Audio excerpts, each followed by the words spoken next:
nosotros entendemos que tiene mucho más y tendría mucho más sentido que el Congreso de los Diputados pudiera debatir en primer término, en primer lugar, y cuanto antes mejor, la iniciativa presentada y aprobada por el Parlamento de Cataluña, porque el peso institucional de esa iniciativa, sin duda, es muy superior a la de los grupos parlamentarios. Ello permitiría que los representantes del Parlamento de Cataluña, como cualquier iniciativa autonómica, defendieran en el Congreso de los Diputados el texto y su propuesta, y a su vez que los portavoces, el servidor y los demás, los grupos catalanes en Madrid o de partidos con representación parlamentaria en Madrid, también defendiéramos esa propuesta.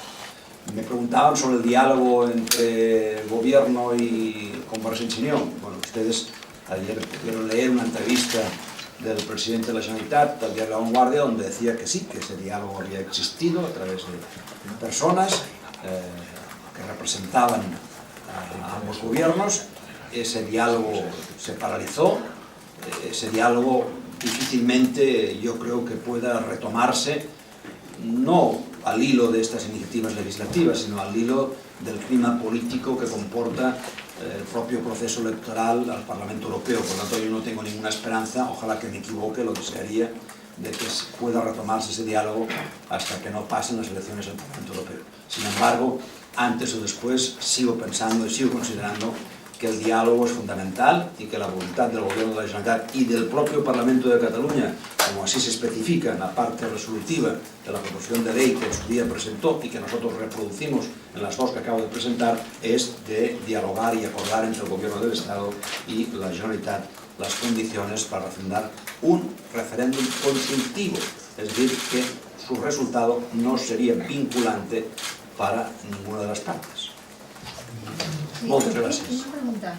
Me gustaría que valorase el hecho de que usted aboga por el diálogo, pero ya desde el PP ya han dicho que esta proposición del Parlamento va a ser que no. Entonces, bueno, me haga un poco la valoración de que antes de que se debata ya hayan dicho que no. Y por otra parte también esto de que no va a haber más diálogo hasta pasadas las elecciones europeas, ¿no es un poco patético que hablando de un tema tan importante estas picabarallas electorales hagan que se evite el diálogo hasta pasar las elecciones europeas? Bueno, el patético es suyo, los calificativos son suyos.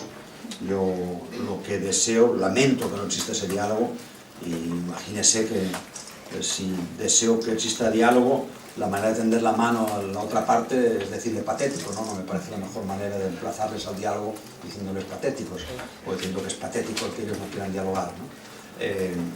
No se quiere dialogar porque no hay voluntad política, y no se quiere aprobar estas iniciativas, y se ha anunciado ya antes de la discusión, eso es normal en muchas otras iniciativas, porque no hay voluntad política de hacerlo. No es una cuestión, a nuestro juicio, de legalidad.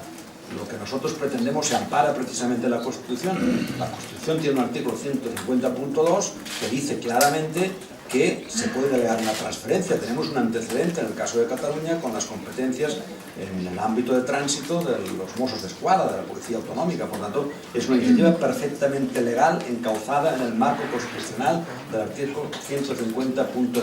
Y cuando se dice que lo que se pretende es sustituir al conjunto de la población española al pretender decidir sobre la población catalana, pues no es esa la voluntad. Eso sería así si el referéndum fuese vinculante, pues que el referéndum solo es consultivo. Consecuentemente, si solo es consultivo, no estamos suplantando ni contradiciendo el artículo 1 y 2 de la Constitución. Estamos consultando a través de un procedimiento legal que la propia Constitución favorece en cuanto cree que hay que hacer participar a la ciudadanía en las elecciones democráticas. Estamos buscando que los ciudadanos de Cataluña puedan, mediante una consulta, decir lo que entienden debería ser el futuro de sus relaciones respecto a España. Y después, como que no es vinculante, ya sería el Gobierno central, las Cortes españolas, quien tomase la última decisión. Por tanto, es cuestión de voluntad política que ni la tiene el PP ni la tiene el PSOE, y se adapta perfectamente a la Constitución, tanto el procedimiento, utilizando el 150.2, que para eso está y para eso se ha utilizado en otras ocasiones, como en cuanto al resultado, en la medida que